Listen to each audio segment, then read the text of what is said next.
So I'm going to do the first 30 minutes today. We're going to talk about goal setting, and then the second 30 minutes, Tim Lewis is going to join us, one of our exercise physiologists here with our fitness center, and talk about how you can take this goal setting and work with exercise goals for the new year. Here it is. So it's January, right? Right. 2015. What do we usually do in January? Resolutions. Have you ever set a goal? Yes? How many of you usually, what happens to that goal in March? You're like, what was that goal? Where did I write it? Oh, I didn't even write it, right? That's usually what we do. And then we shove it somewhere in the back and we say, but I'm only 8 months away from January again, right? So I'll set it then. So about half of people are going to set New Year's resolutions this year, but out of those, only 8% of them are going to keep them. We're going to try to hopefully bump that 8% up today, okay? And we're going to do that by learning how we can set goals to be more successful. In fact, 33, so 1 out of 3 of us that set New Year's resolutions, we're not even going to make it to the end of January. And who is a member at a gym or an exercise facility? What happens in January? It's packed, right? You're like, oh my gosh, I can't even get on that machine I used to. And what happens in February? It's pretty open. And in March, it's empty, right? So we're going to talk about how can we do that. So most people, this is what they do with their goals, right? I find that most people, they set their goals way too low and really not enough. I'm just kidding. When I ask people, they have 15 goals they want to accomplish, right? And they have them everywhere. And these aren't little goals. They're things like life transformations, right? I'm going to get fit. I'm also going to quit smoking. I'm going to lose weight. And by the way, I want to go on that trip I've always wanted to go to. And my goal is to be happy. Right? Like, what?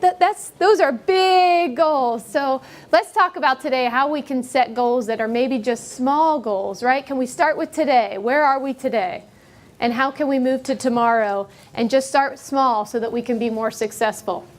So I don't want you to have sticky notes like this all over your desk or all over your car or wherever it is. Because setting goals are still really the way that we can be most likely to be successful. So if people that set goals, even though a lot of people do break those New Year's resolutions, if you set those goals, you're 10 times more likely to be successful than those people that never set a goal at all. So I want to focus on really how we can set that goal. So where did goal setting come from? We said in the title today, right, we were going to talk about the science behind goal setting. And there's not a lot of crazy science behind it. There's 2 researchers in particular that went and they did a lot of organizational psychology and looking at how people achieve goals in leadership. And those 2 were Dr. Edwin Locke, and we'll see here Gary Latham. And they did this in the 60s. And here's some things that they came. So I want you to think about, this is the important thing to remember. What were their conclusions? 1, if you're going to set a goal, it needs to be specific. So things like, losing weight or being happy or what were some of those other ones we saw there? Saving money. Those aren't specific. We're going to talk about how we can set specific goals today. They need to be challenging goals. And most people that set goals tend to make them a little bit too hard. So they won't say, oh, I want to lose, my goal is to lose 5 pounds and, by March. They'll say, oh, I need to lose 45 pounds, and that's all. That's all the conversation goes. And when you have that as your goal, sometimes it's hard to start with that first pound, right? Because you think, oh my gosh, there's no way I'm going to get to 50 pounds or 45 pounds, or there's no way I'm going to exercise 5 days a week for 60 minutes at this intense. So I'm just not going to do anything. You feel paralyzed, right? When people are given positive feedback, so specific and challenging. If you can make both of those, they're more motivating. Those are going to be your best combination. Very specific and challenging but realistic. And when people are given positive feedback, both during and after taking their action about their goals, this is going to help them achieve more. And so what I want you to do, I want you to remember this. When you set your goal, I want you to share it with your friends, share it with your family, Share it with whoever is going to help to bring positive to that goal and help you feel committed to it. Don't share it. We all have negative in our lives, right? We're going to talk about positive self-talk. So don't share it. If you know someone is just going to be the naysayer and not help you, don't bring them on board with this goal. Share it with those people that are going to help support you. Do you have a coworker that could say, and it could be as simple as saying this, hey, my New Year's resolution is to try to walk 10 minutes every day at lunch. I'm sharing with you this because I want you to help me be accountable. Will you either walk with me, or if you just ask me every once in a while, hey, I thought you wanted to go for that walk, or how's that going? And people are more than likely to say, oh yeah, I'd love to help you with that. Maybe could I join you too? So share your goals. Oop, there we go. Having goals leads to overall improvement, and those were just the findings that and these were mostly, again, in organizational leadership, but this is applicable in our everyday life as well. So ask yourself these questions first. We need to know the why. If there is there's no reason behind it, we're not likely to be successful with it. So why do you want to change? Does everyone have something in their head that they're thinking of already for their resolution or their goal? If not, I'll give you a second. Think of something, and it could be a broad topic. We're going to narrow it down. So think of your theme. Is that exercise? Is that I'm going to get my annual fit? Whatever it is it your numbers? And I say your numbers, that's your blood sugar, your blood pressure. What is your goal?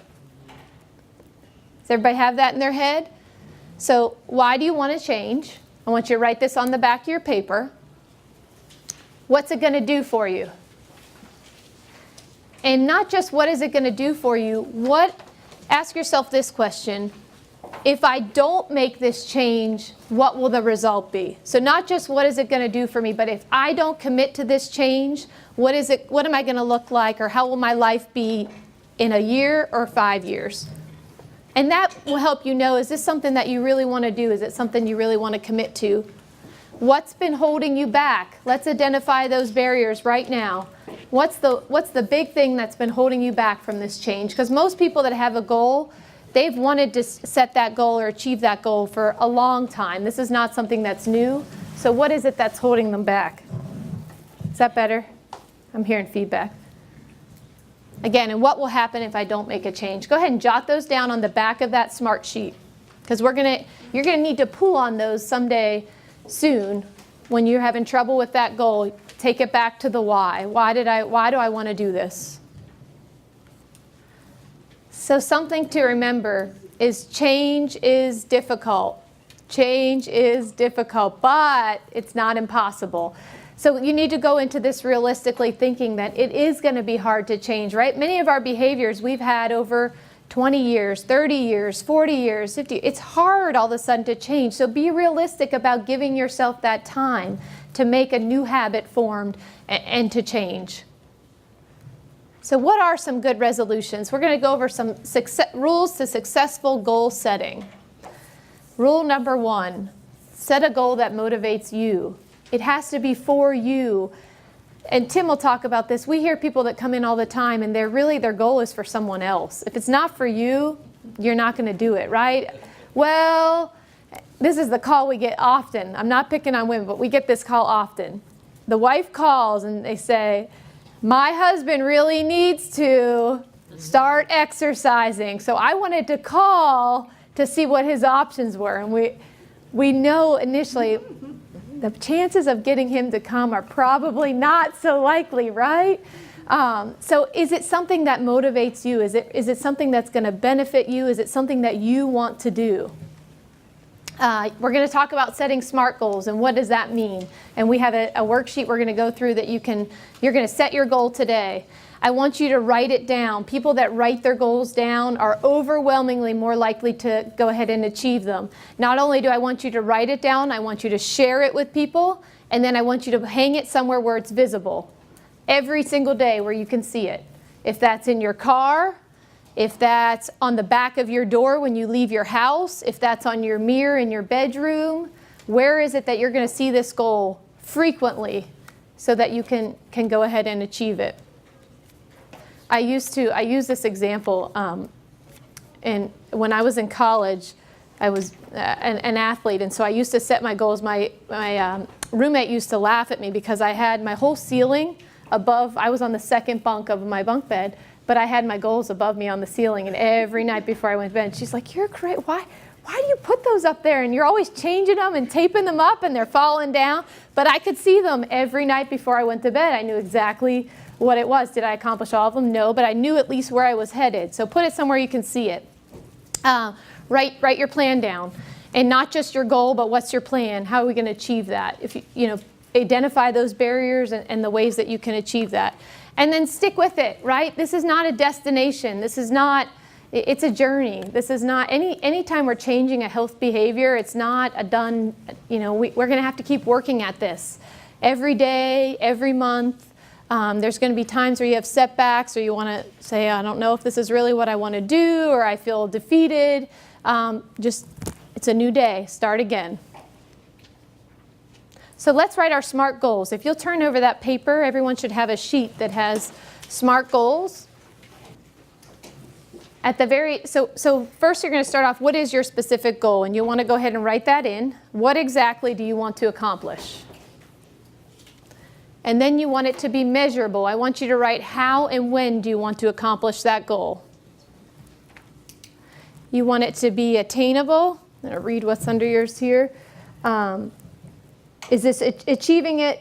Is this goal realistic?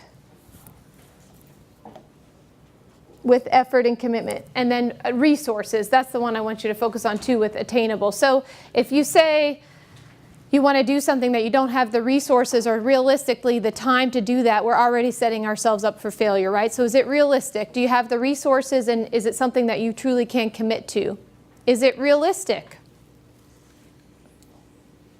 Why do you want to accomplish the goal?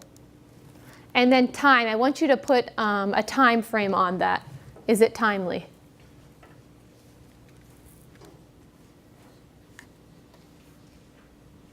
So while you're finishing your SMART goals, I'm going to give you some examples of SMART goals. So go back to the beginning. What were the goals that people most likely give us? I want to exercise more, right? That's my New Year's goal. I want to lose weight. I want to quit smoking. I want to, whatever it is. Those are the general ones. I'd like us to move. A SMART goal would be, I will walk around the soccer field at least 30 minutes while my daughter has soccer practice or games. I'm going to try to do this 5 days a week. So I'm very specific when I'm going to walk, how long I'm going to walk, and how I'm going to accomplish that. It's timely, and it sounds realistic for whoever this is because they already know where they're going to do it. I'll prepare meals to eat at home 4 nights per week for the next month. Just going to start with the month of January. I'm going to try to eat at home 4 days per week. You could even go further and say Monday through Thursday I'm going to cook at home, Friday, Saturday, Sunday I'm going to eat out, or whatever that is, right? So with those in mind, think back to your goals and see if you have those types of realistic, attainable, achievable goals written down. So adjust and adapt your plan. Even if we have the best of intentions, right? Sometimes the plan's going to have to be altered because that's part of living. So know that going into it. So here's what happens. We have a stressor, right? We had this goal in mind. That we were going to exercise on this day, or we were going to plan our meals at home. Well, what happens? You had a work deadline, you stay up late, you get too little sleep, you're stressed, you eat what you usually don't eat, then you skip your exercise. So think about that ahead of time. If you know I've got this big deadline, could I get up from my desk every 30 minutes, stretch, drink water, and bring dinner with me? I can't do the exercise I said I was going to do, and that's okay. Give yourself the freedom to say, I can't stick with that goal, right? It doesn't mean I'm a bad person. It doesn't mean I have to throw that goal out the window. It just means this week it's not going to happen. So that is okay. So often we'll hear, well, there's no way I can do that, so I'm just not going to do any of it, right? We try to avoid, and we'll talk about this, all or none thinking. Just know I'm going to have to adapt it. I'm going to do the best I can this week, but it doesn't mean I have to throw it out the window completely. Sick kids. Right? What do we do with no plan? We skip exercise. We're stressed over missing our work. We lose our temper. We eat what we usually don't. We don't sleep enough. So instead, maybe could we do an exercise video while kids take a nap? Is it possible to delegate work to a coworker? Trying to eat healthier foods.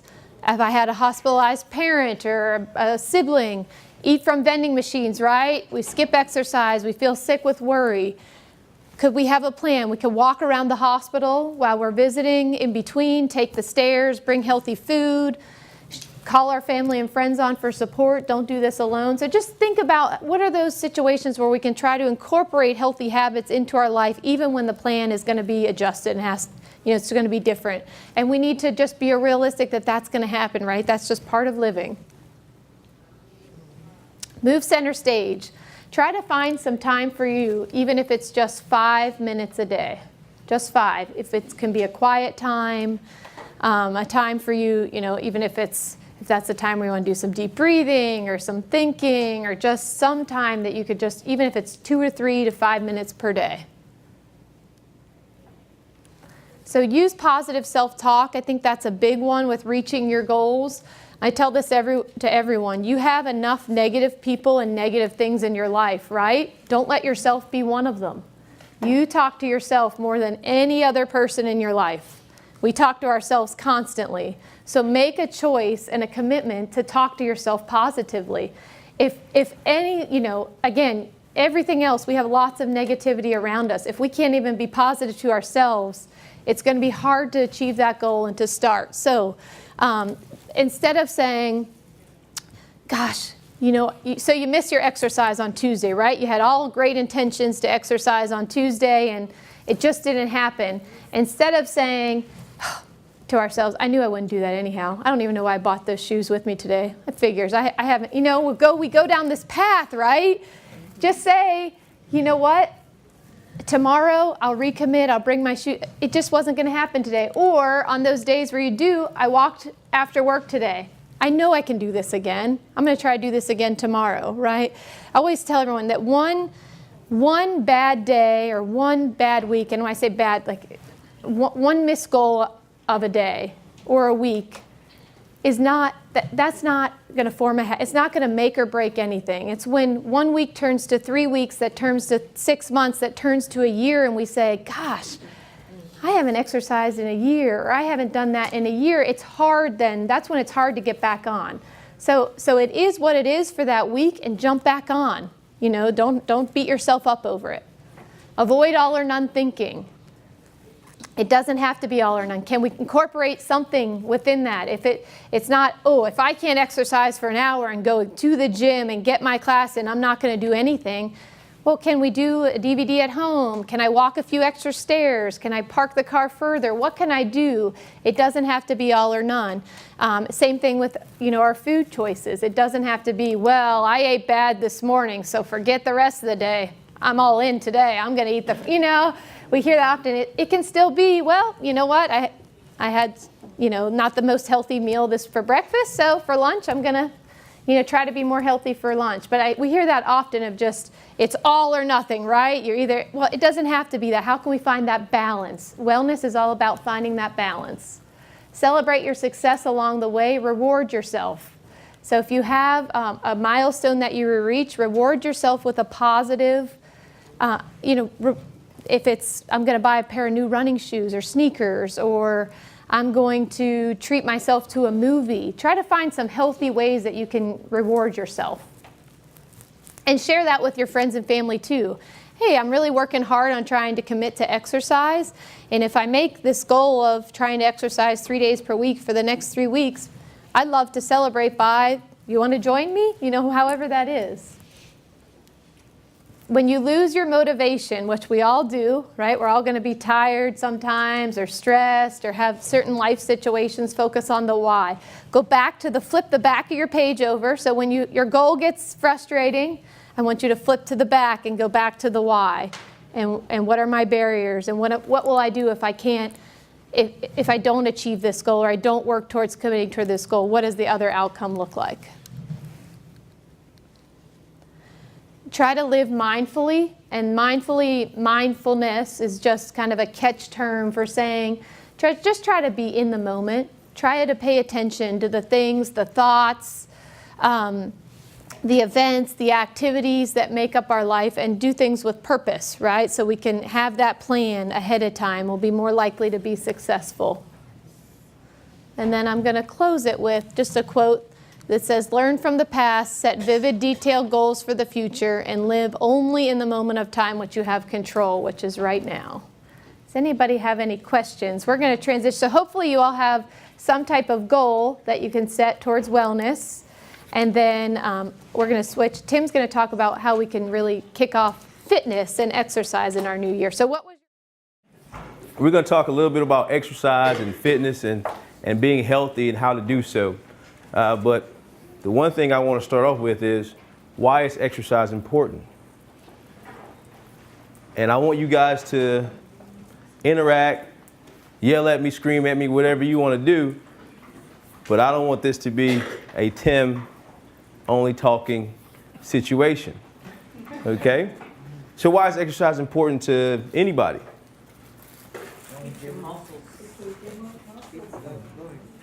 Keep your muscles going. Make you feel better. Longevity. Lose weight. Is there a certain age you can start doing exercise at? Any age you can start doing exercise. Okay? Let's say you're 55 and you want to lose, say, 100 pounds. Is that possible? What are your steps going to be to do so? Start moving. That's a good starting point. But the main thing to that is you got to make plans to do so, such as what Jamie was speaking of. Okay? You say, I want to lose 100 pounds. The last time I weighed 100 pounds less, I was 30 years old. Are you going to do the same things at 55 that you did at 30? So why give yourself that big a goal to get to from 55 to 30? Let's break that up into small, accomplishable goals. Okay? I'm a firm believer with goals. Let's go somewhere you've been or know how to get to, even if you've never been there. Okay? So you say at 55, I want to be 100 pounds less. Well, let's start with losing 10 pounds. Okay? Then once you've gotten that, let's start with losing another 10. And you're slowly chipping away at that goal. Now, all of you guys said that's possible, but raise your hands if you believe 100% it's possible for that to happen. Oh, that's good. I'm glad you guys raised your hand. All right, now, you see this?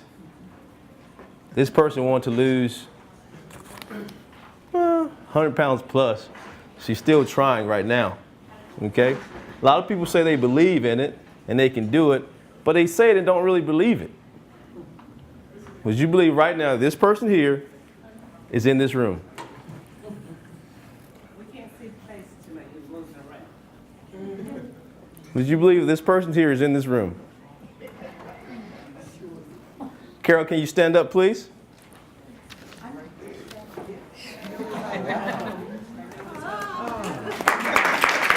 Carol Gross. Okay? Now, Carol, when you first started exercising, did you know how to do it? No. No. Where'd you get help? From you guys. Here at the Fitness center. Here at the fitness center. Thank you, Carol. Now, when you set goals, don't just try and achieve those goals by yourself, especially if you've not done them before. If you've never had an opportunity to learn how to eat right, don't just say, hey, I'm going to eat better. What are the chances that you actually know how to do that? Or even if you know how to do it, what are the chances that you're going to stick to that by yourself? You haven't stuck to it all this long. Why are you going to put all that burden on yourself now when you can make a phone call to maybe a friend who knows how to eat better, who knows how to cook healthier, and say, hey, show me this. Let's do this together. Okay?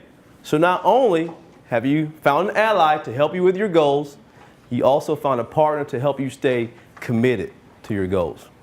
And commitment and motivation is one of the main reasons that we don't stick to our goals. Now, you guys wrote down goals just a second ago. I want to know, how many of those goals have you written down before? The very same goal or something very close to it. How many of you have written down very similar goals before? Have you achieved it? Somewhat? Not really? What's going to be the difference this time? You've written down the same goal. This time, go out and get somebody to help you with it. Find an ally. Find your motivation in that, okay? It's much easier to get stuff done when you tell more people about it because it holds you accountable. So I'll tell you guys now, my goal is to lose 20 pounds. Okay? Now I've just told 50 people. So next time you guys see me, you're gonna be like, hey Tim, where you at? Especially Carol and Adrena. I know they're gonna be like that every day. And you say, well, how are you gonna reach those goals, Tim? Well, my goal for this week is to get 15 miles of cardio in.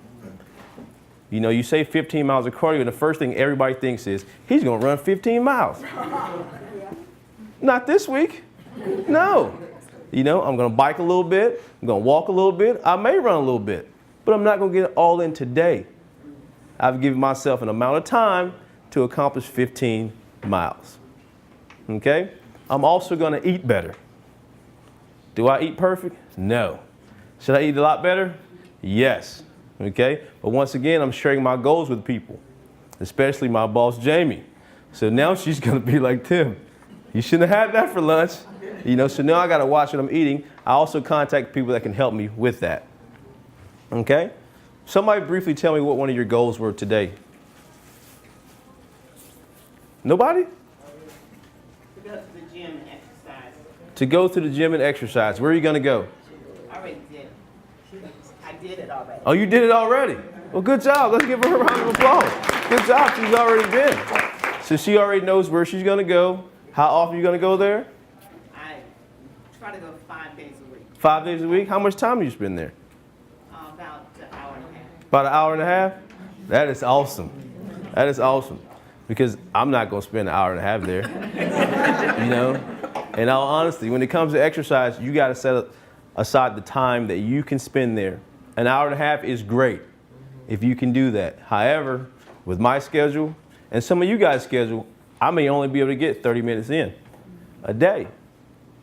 But that 30 minutes could include 7 days a week, it could include 5 days a week, it could include 3 days a week. You know, what your schedule and how you work that is totally up to you. But the key thing is make sure you get in there, do something, start moving.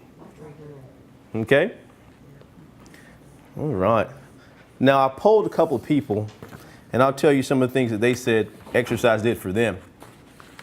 One, increased my cardio endurance, and that is a stress reliever for me. And by relieving stress, you also reduce what? High blood pressure, you know, things of that nature. Okay? And she did that through cardio.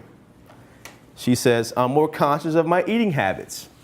Now, because you work so hard to get your muscles stronger, to lose weight, to lower your blood pressure, now you're more conscious of how you eat because you don't want to cancel that out, you know, really fast. This one I don't really understand yet, but maybe somebody can help me with this a little later. Less conscious of the menopause system. So through exercise, she's had an opportunity to think about that less. That's not very important to her anymore. She's kind of overcome that through exercise. All right? This is my main one I do like. It allows her to sleep at night. So with exercise, you know, you can also sleep better. Now, whoever thought of that from exercise? Do you view exercise as a pain reliever? Yes. Tell me how. I have arthritis in my right knee. Mm-hmm. I had fallen and I injured it and arthritis has set in. I get on the treadmill and by the time I finish, the pain is gone. Good, good, good. Exercise is a pain reliever. I'll tell you about another young lady who I've worked with. This young lady here. When we first started to work together, she said, hey, my back hurts, my legs hurt, I can't sleep in my bed anymore, I have to sleep in my recliner, it's very painful. I said, well, I can help you. She said, I don't think so, but I'm willing to give it a try. I said, well, that's all I need. And now, this is her. She can sleep in her bed. She has less pain, and I can't keep her away from me in the gym. You know? All right, I'll read another. Exercise has given me a sense of control over my body and mind. I have control over what I can do and not what I am limited to because of weight or energy. So take control of your body through exercise. You control it. Don't wake up and say, I can't do this because of this. I can't do this because of that. You know, take control of that remote and make better plans for yourself. You know, get out there and do some things. There are probably things now that you can't do that you could do 5 years ago or even 3 years ago. Why is that? Let's get up, get out there, and get some things done. All right? Now, because this is an interactive presentation, I'd like for you all to stand.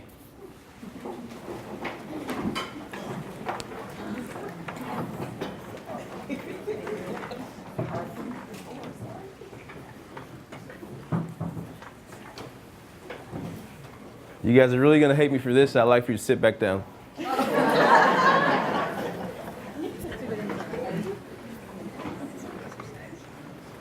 And stand again. Okay, let's do something else. And sit back down. All right, time for the next one. You ready for this? Stand again. Come. All right, go ahead and sit back down. Now, in those 3 sitting stands, you just burnt more calories than you did this entire presentation by sitting here not moving at all. And that's something that you could do at home, okay? It doesn't always have to be inside a gym. It doesn't always have to be outside. It can be inside at your own home.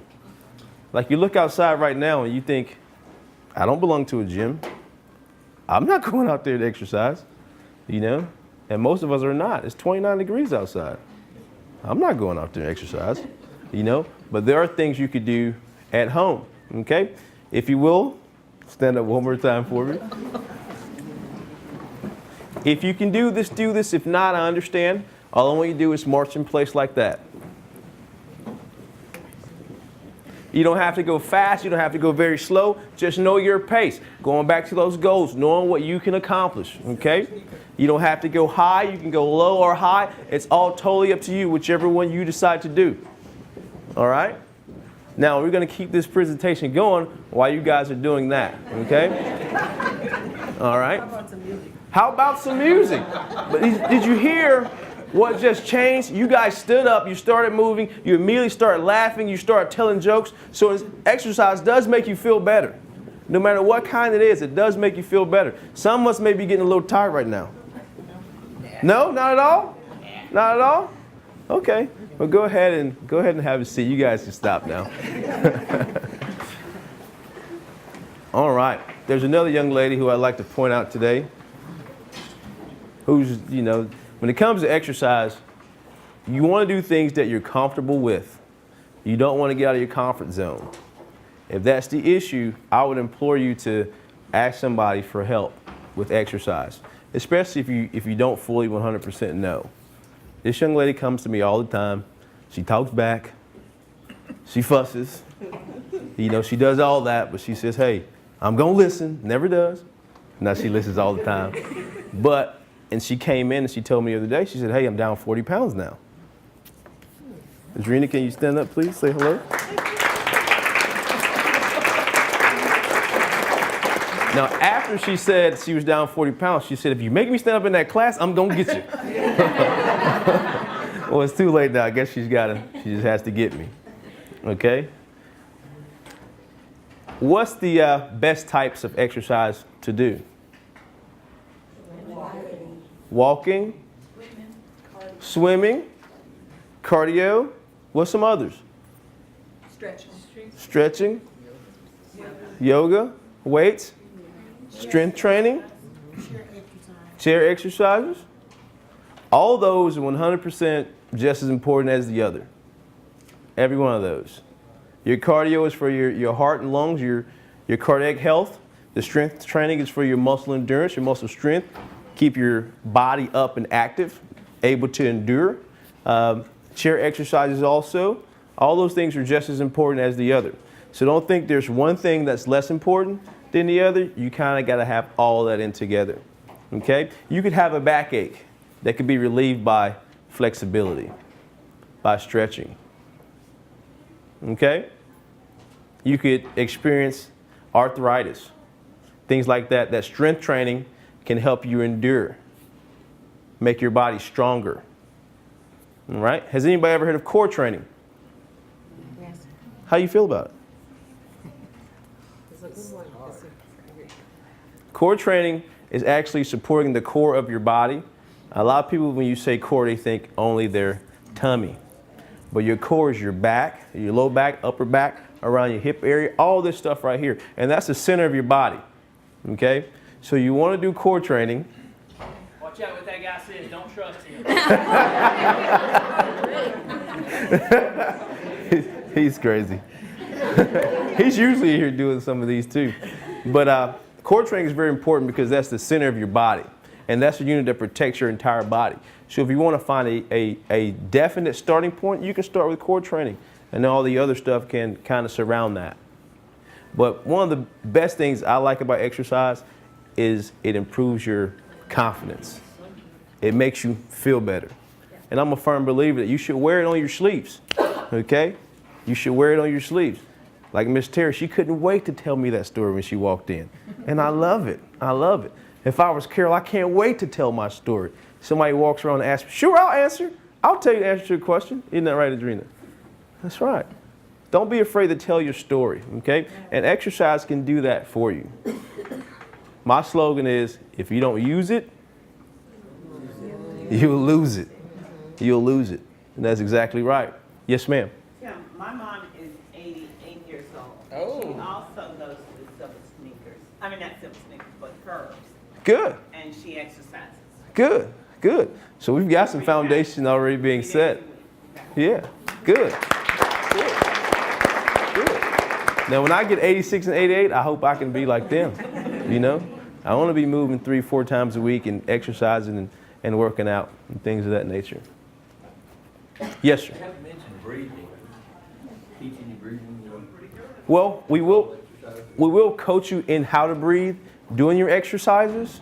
For example, you know, as you're walking, rhythmic breathing, or when you inhale, exhale when it comes to strength training. We will teach you that. That is important. That is a great question. Mm-hmm. Now, earlier I heard somebody say, and I'm not going to point him out or call any names. They said, when's the last time what's your resolutions? To start at the gym and don't go back, you know? And those are things that happen when you start New Year's resolutions or you set your goals and they're so big and you feel like they're conquerable, but they become unconquerable. You know, how many of you have ever done that?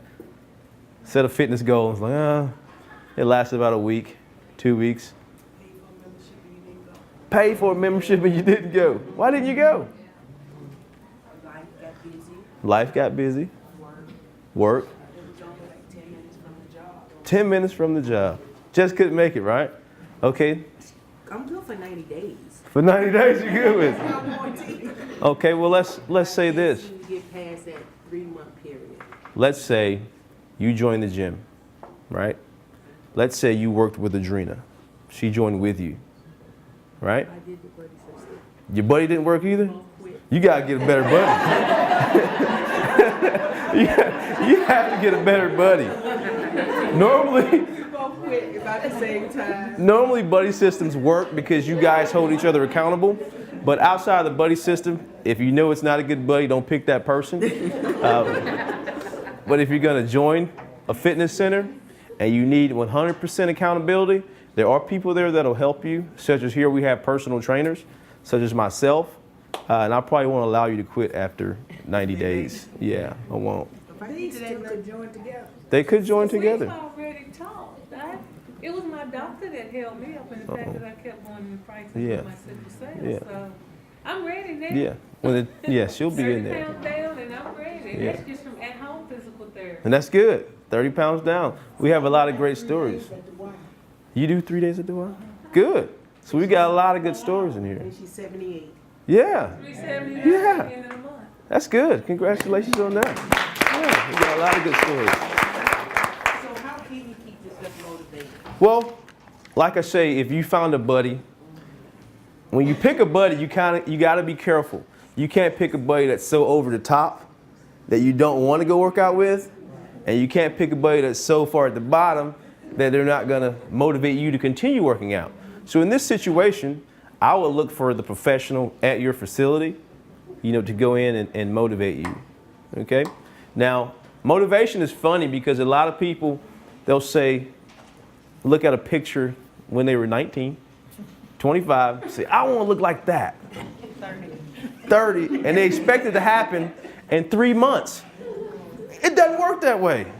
That was 20 years ago. Why in 3 months try and get something accomplished that it took you 20 years to go away from? Set small goals. If you're 45, maybe you want to look like you looked when you were 43 or 41. Then 41 goes to 39. Then 39 goes to 37.